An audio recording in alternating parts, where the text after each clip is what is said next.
If there's anything this past year has taught us, that is to reassess our priorities, from our health to our well-being to our family's safety, which extends to our property and how we protect it.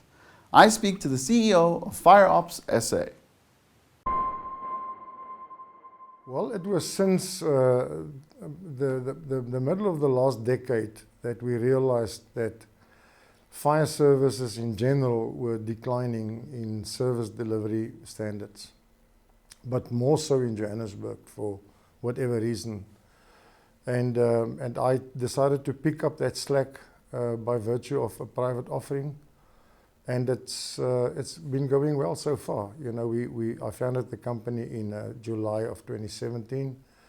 2018 we spent the best part of the year in Iran, and as we landed almost, we were approached by Anglo American, which turned out to be a brilliant champion client for us ever since then.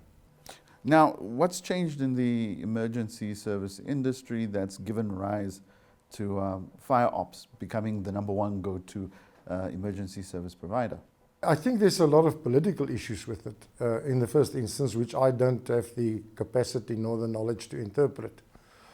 But it's obvious that there are political issues, and those issues translate into tenders for fire engines, for instance, not coming through.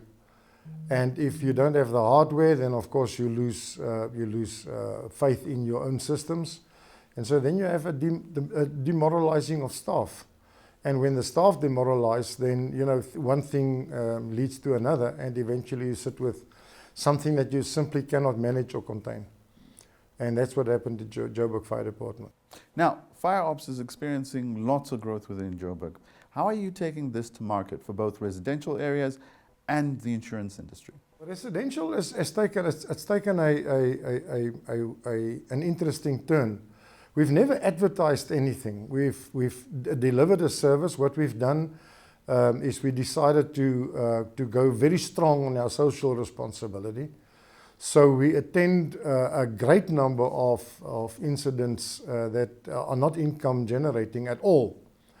But I decided to use it for two reasons to do that. The one is, of course, it gives us good publicity. And the other is it keeps our staff on their toes. So I almost see a non-income generating house fire, for instance, as a very good opportunity to call it a drill.